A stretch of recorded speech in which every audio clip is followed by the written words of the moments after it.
Because Tony Schiavone has told us a big story about the actual television debut. Let's talk about that. Nitro, September 22nd, 1997. We're in West Valley City, Utah.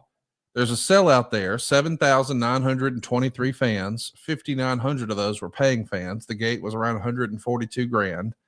And it's written here in the Observer, rookie Bill Goldberg pinned Hugh Morris in 2 minutes and 24 seconds after a suplex, after kicking out of the moonsault. Goldberg, who looked very much like Warlord, slightly gassed down, was a football player in the Falcons camp a few years back, who they've been high on for a few months. And he's done some worldwide and some dark match tryouts. Goldberg wound up with a black eye out of the match. He definitely has potential because he was pretty mobile for a big guy who obviously was green. Gene Okerlund tried to interview Goldberg, who walked off. And the gimmick they're trying to do with him is he's a mystery guy and nobody knows anything about him. Well, I don't know that that was a total gimmick, because Tony Schiavone told us he recalls on Goldberg's debut, as Goldberg is walking to the ring, he had no idea what we were going to call Bill Goldberg. He told me on our podcast that he hit a button on his desk, so I guess it's a talkback button. He could talk to the truck or someone like that, and it wouldn't go out over the broadcast. And he's asking, as Goldberg is walking to the ring, what are we calling him, guys? Is it Bill Goldberg? Is it just Goldberg? What are we going with? I guess there was some back and forth. He receives confirmation through the headset exactly how to refer to him. It's Bill Goldberg, and this is the debut. But Meltzer would say the gimmick they're trying to do with him is he's a mystery guy and nobody knows anything about him. Me understanding a little bit more about WCW at the time and just seeing how wrestling works today in a lot of places, is this a circumstance where you think perhaps we just didn't know yet? You know, listen, we're a few months away from the biggest show in history. We're the number one wrestling company in the world. This is a kind of a preliminary match, respectfully. Let's just go out there, let him show some of that intensity, and we'll figure it out later. I mean, did you have a real plan for Gold? Because the idea of the gimmick is nobody knows anything about him. Hell, the announcer didn't know his name. It wasn't a gimmick. It wasn't a plan. You know, again, Dave Meltzer pretending like he knows something, suggesting that the plan for now is, again, it's Dave. He's an idiot. We didn't have a plan, and it wasn't that important that we did. Yeah, I mean, when I say to you, I wasn't as sold on Bill Goldberg, clearly overly impressed with the look. I mean, he looked like right out of Central Casting, right? But in my limited experience at that time, and I probably would have the same feeling today, actually, the odds of someone making it from the NFL, making that, not that they're not capable of learning it, certainly. They're athletes. It's not a question about that. Just mentally, that's a big transition.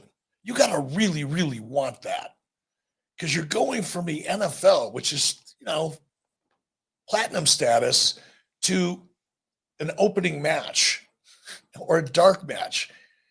That's a big mental and emotional transition for people that don't really need it.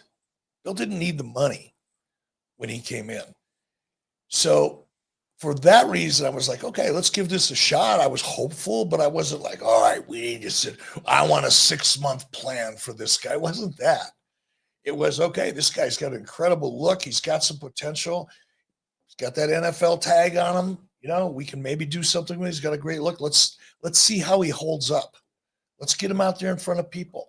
Let's see if he likes it enough to continue with it before we invest a ton of money or time into developing this character. That's the honest truth. It's interesting to take a look back at this, because, you know, when we talked to Kevin Sullivan a couple of years ago here in Huntsville, he made the comparison, because the natural inclination, let's remember the timeline here, September of 1997. That's the same month where on the other channel, Stone Cold Steve Austin is giving a stunner to Vince McMahon and getting arrested in Madison Square Garden. Very quickly, Stone Cold is becoming the top star in the WWF. And now on this same channel, we see, well, he's a bald guy with a goatee and black trunks and black boots. a lot of internet wrestling fans just jumped in and said, oh, he's a Steve Austin ripoff. But if you talk to Kevin Sullivan said that wasn't the idea. He was going to be WCW's Mike Tyson. We wanted a guy in the short black boots, just like Mike Tyson did. We had the entrance in the backstage area to the ring once he was a star, just like Mike Tyson did. He wore black and even put him in gloves, MMA gloves. Wouldn't have made sense with wrestling gloves, because Kevin Sullivan saw the box office appeal of Mike Tyson. Again, in 1997, Mike Tyson is the biggest star in sports. That's the year where he bit Evander Holyfield's ear. So if you've got all of this brand identity, these little details about a megastar like Mike Tyson, why not create it in WCW? And real sportsmen, real sports fans, real boxing enthusiasts back in the day, they would say things like, and I'm sure you heard this, Eric, oh, Mike Tyson is a paper champion. You know, the promoters have just fed him a bunch of tomato cans, and he's not really the best fighter. He couldn't hang with the greats like Muhammad Ali. You know, they're just, and I'm not arguing any of that. I'm just saying the idea of we're going to have short matches. We're going to have a lot of power. We're going to have a lot of intensity, the short black boots, the gloves. That Mike Tyson thing from Kevin Sullivan was a real light bulb moment for me.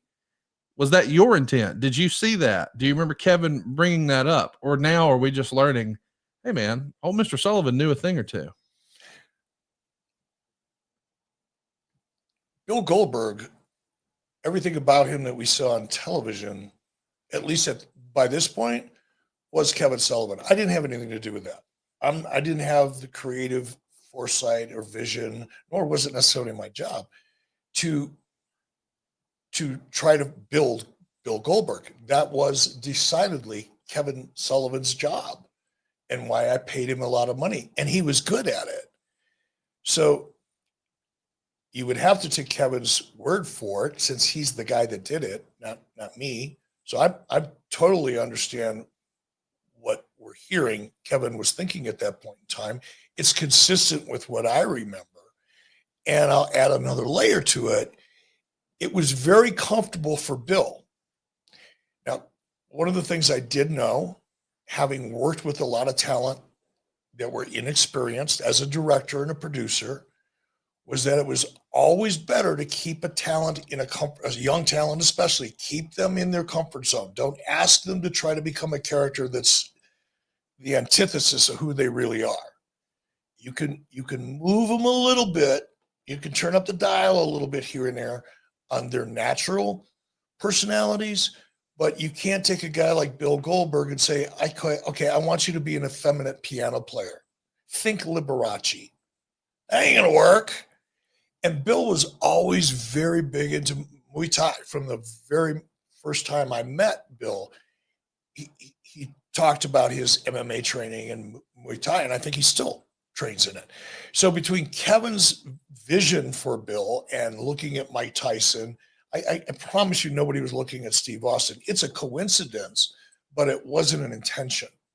The intention was, as you pointed out, per Kevin Sullivan, Mike Tyson, simple, quick matches, and that was out of necessity. That wasn't like a creative, architecture. That was like, okay, this guy knows three things really, really well, and that's it. So what are we going to do? We're going to let him go out and do those three things and get him over fast, because he couldn't go out and have a 20-minute match. So it was one of those, I think, a situation where everything kind of fell into place, driven by primarily Kevin's vision for Bill.